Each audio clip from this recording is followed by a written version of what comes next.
I once had a dream.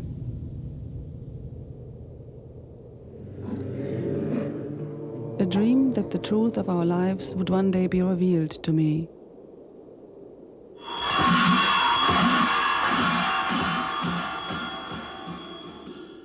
My dream came true when I traveled to a place called Spiti, the land of the snow leopard.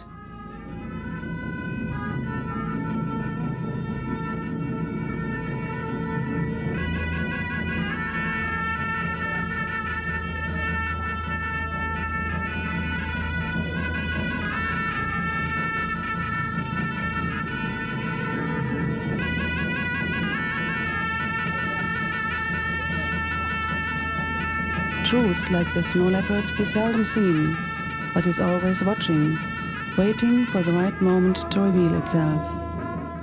For me, that moment came in Spiti Valley in northern India.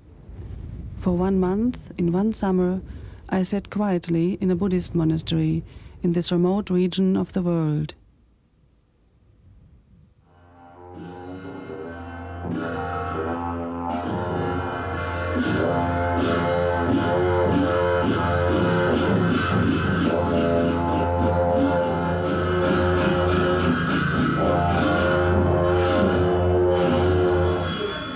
While I sat, I watched ancient Buddhist ceremonies being performed as they've been for perhaps 1,000 years.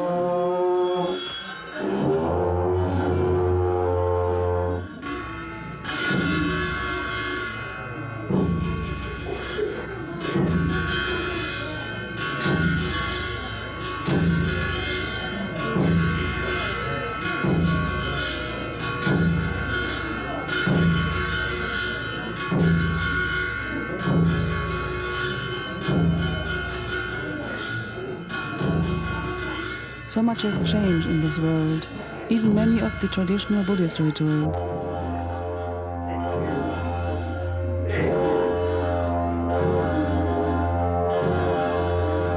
But here, the rituals remain as they were originally practiced, untouched by the changing world.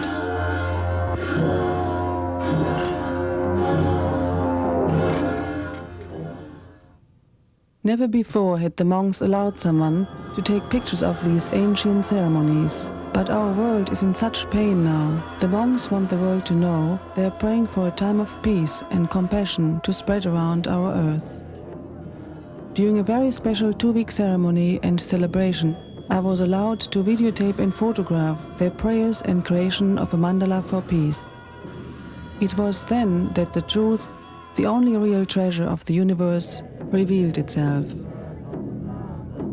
In Greek, the word Spiti means home, and from the moment I arrived, I felt as though I had come home. When I entered the bare monastic room where I was to live for 1 month, I kissed its walls. In the West, I avoid being in the mountains. To me, they are scary and suffocating. But here, high in the Himalayas, the mountains became my walls of safety. The tiny village of Kungri in the Spiti Valley is 3 days' journey from Bodh Gaya, where Buddha reached enlightenment. Like the journey to enlightenment, the trek to Spiti is a difficult one. You must go high into the Himalayan mountains and cross many wide, bridgeless rivers. A Westerner must leave behind all that is comfortable and familiar. But there is a sacredness in this rugged land and a purity in the hearts of the people that seemed to cleanse my soul and consciousness. There were times when I wanted to hug the ground beneath my feet. Even now I carry the treasure of this land and its people deep in my soul, forever transformed.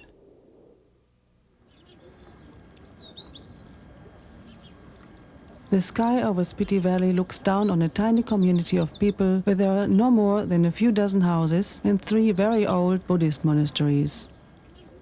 For those living in the Spiti Valley, life is hard. There is no running water and no toilet facilities. The homes are stark and primitive.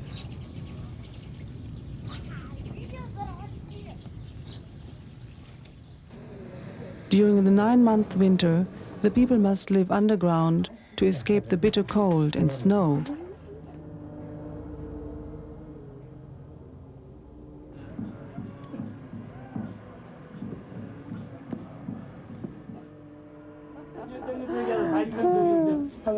Hello, it's right.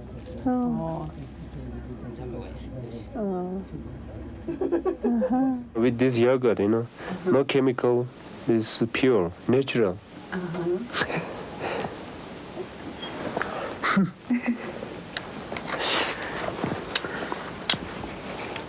But we don't have the big steak like America in here.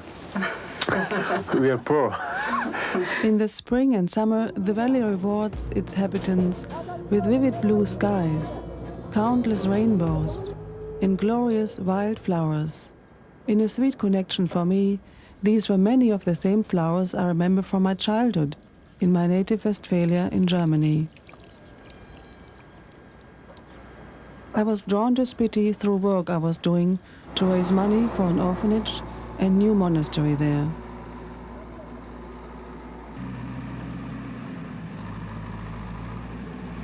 The monastery and orphanage are the mission of this young man, Spiti Tulku Rinpoche. Only 33 years old, Spiti Tulku has been recognized by Buddhist religious leaders as a fully realized being who has come back to serve humanity in this life. The local monks and villagers say Spiti Tulku's devotion to those who live in the valley was born in another lifetime. They believe that in his most recent incarnation, Spiti Tulku was this man, an abbot in a nearby monastery. The monasteries and the religious ceremonies and meditations performed by the monks are what give the people of Spiti the endurance and joy they have for surviving and thriving in this remote region of the world.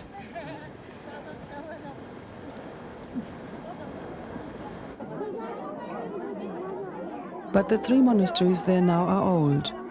One was built 700 years ago. Because of their decaying condition, the monks must abandon the monasteries and their work in the winter. It is a barren time for the people of Spiti, because to them there is no greater pleasure than that derived from spiritual practice. It is the ultimate in nature.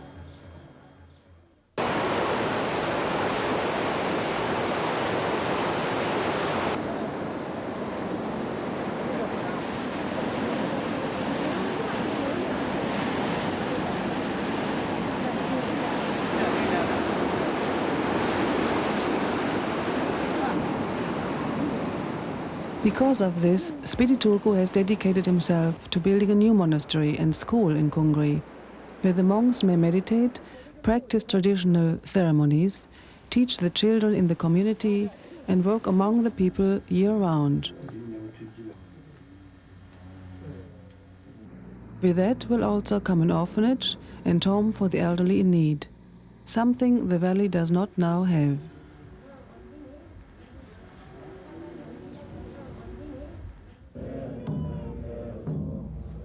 To show their commitment to these projects, a very special annual puja was dedicated to the removal of all negative obstacles to the completion of this project and the removal of the obstacles to peace on our planet. It was this 2-week celebration that I was allowed to videotape and photograph. It has never before been seen in the West.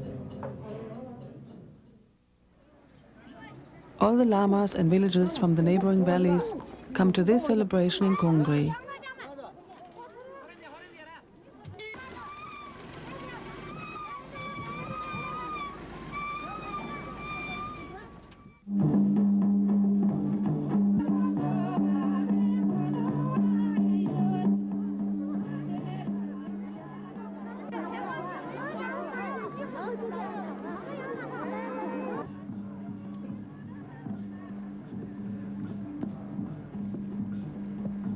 Many come to set up shop, to sell the treasures they have brought for market.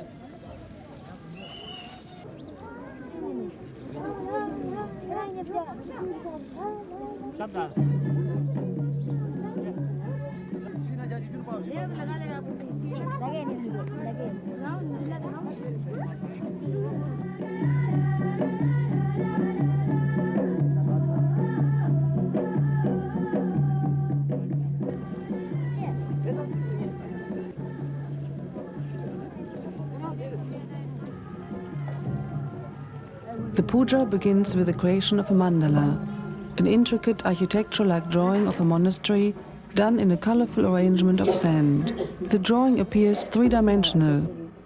There are many tiers to the monastery, with each tier symbolizing a further step toward enlightenment. Guarding the four entrances to the monastery are gods of protection.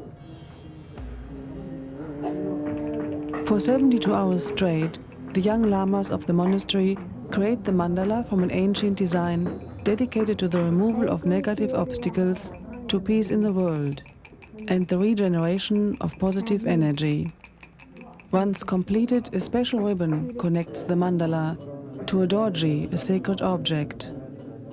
A holy man then holds the threaded dorji to his heart, passing his healing energy to the mandala. The first to connect with the mandala is Spiti Tulku. After a time, he passes it on to another holy man. This continues 24 hours a day for 2 weeks. I was among the observers of this ceremony. As we meditated, it seemed as though I could see a web of golden threads going from the mandala to each person's heart. I felt as though I was being taken to a place beyond myself, as though I was witnessing to the connection between us all.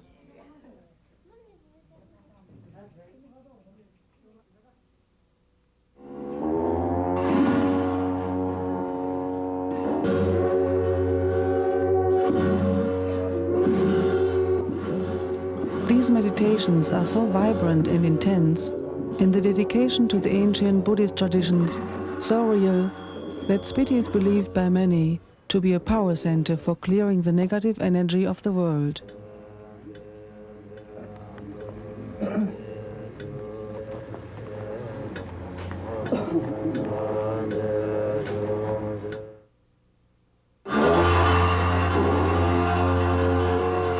When the mandala is completed, it is a time of joy.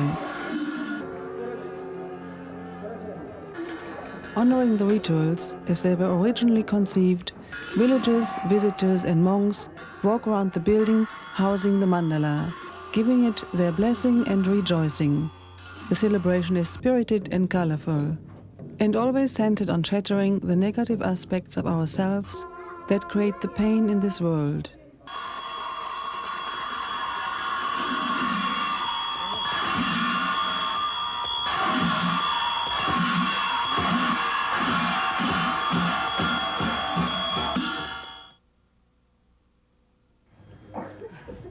The young monks paint the faces of villagers and older monks in the spirit of chasing away demons and raising consciousness.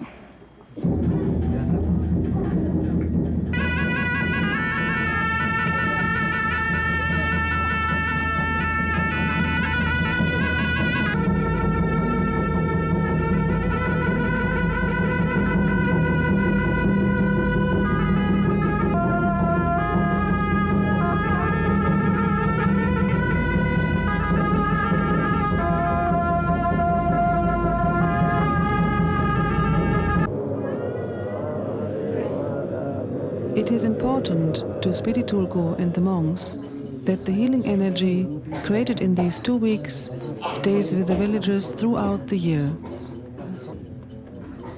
So they create what is called Dharma medicine. Small brown pellets made from herbs and minerals. As they blend this ancient concoction, they meditate, transferring a healing vibration to each pellet.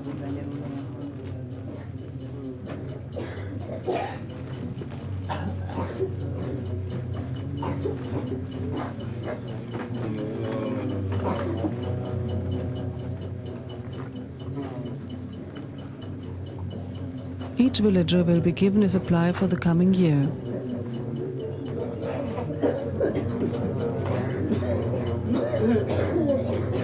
This message of healing and compassion goes beyond the villages to all sentient beings and creatures. During the festival, animals are marked with red paint to show that they are never to be killed.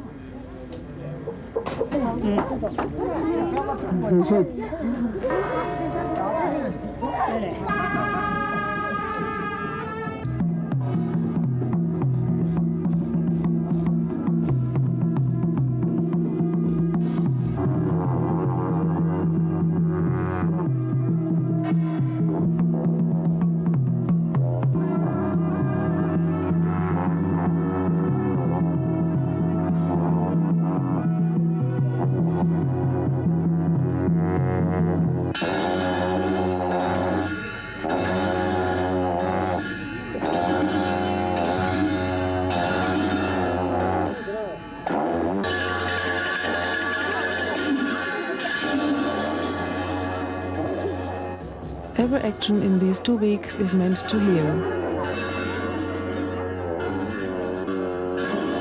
Sometimes it is done with sacred dances, vengeful gods, and sometimes with levity.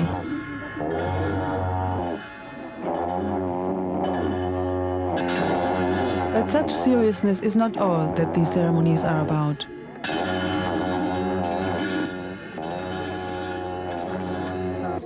Clowns and entertainers move among the people to lighten their spirits and remind them that life is not to be taken so seriously.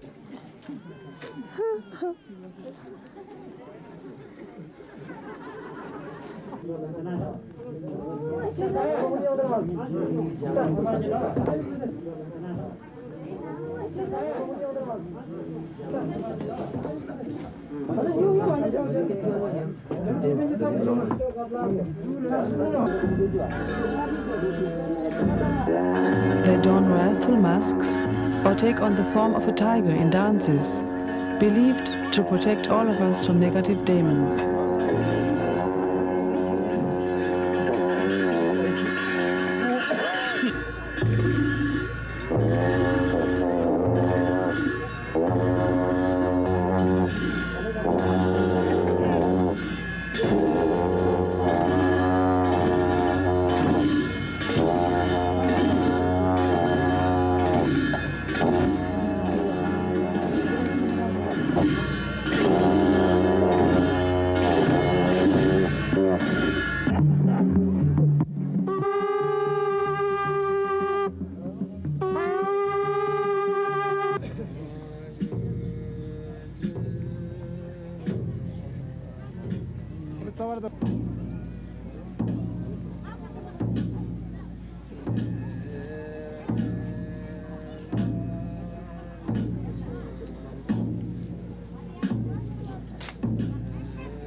And they dance for the destruction of our own egos in the deer dance. And make sweet cake offerings to the wrathful gods of transformation.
And a popular traveling group of lamas and yogis called the Buchen of Sagnam perform amazing feats with swords, lying on them without puncturing themselves, showing observers that with pure focused mind and concentration, anything is possible.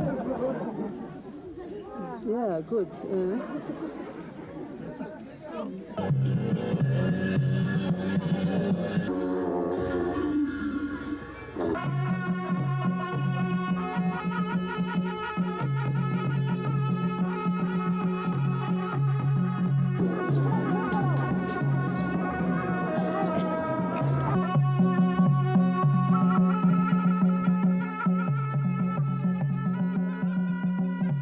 And when a gigantic tanka of Guru Rinpoche is unfurled to the villagers on his birthday, monks and nuns honor the one who is recognized as the second incarnation of Buddha.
When the tanka is covered at the end of the festival, it will not be seen again for another year.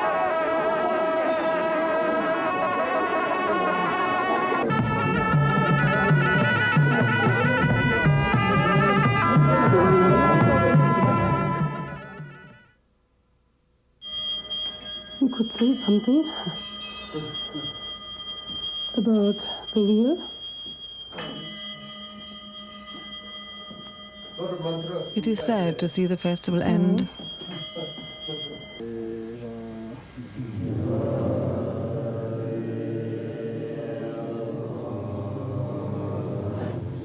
Never have I felt such a devout connection with other human beings.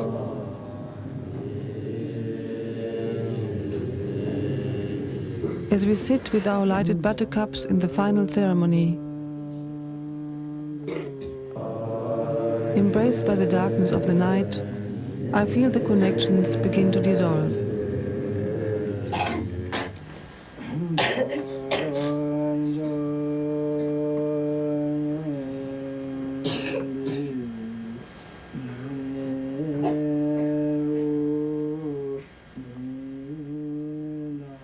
But I also feel the valley has permeated my heart and soul forever.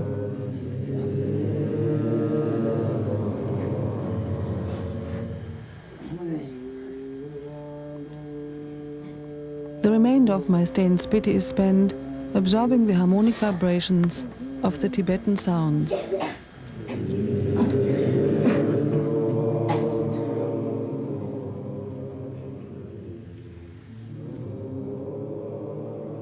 In traveling with Spiti Tulku as he crossed bridgeless rivers, using only a rope and pulley to go and perform puja for someone who was sick and in need of his healing energy.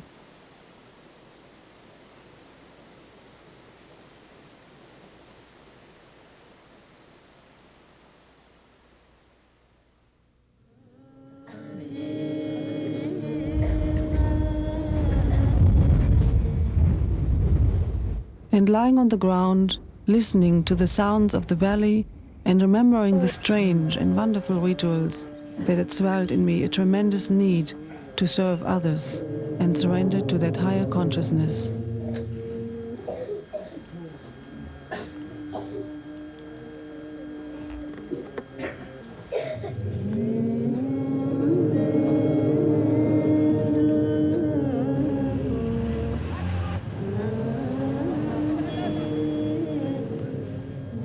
In my last days in Spiti, I journeyed to one of the many roadside shrines. One was haloed by a beautiful rainbow. Legend said, if you threw money into the shrine and it stuck, you would be wealthy. I pitched my coin.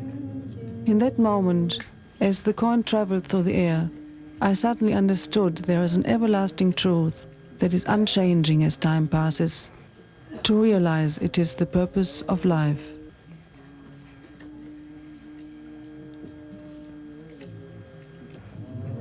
The sweetness of my journey to the land of the snow leopard, where life is so hard, has shown me that happiness will come to us wherever we are, if we can find the home within ourselves. Whatever the outcome of the pitch of my coin, I now knew it didn't matter.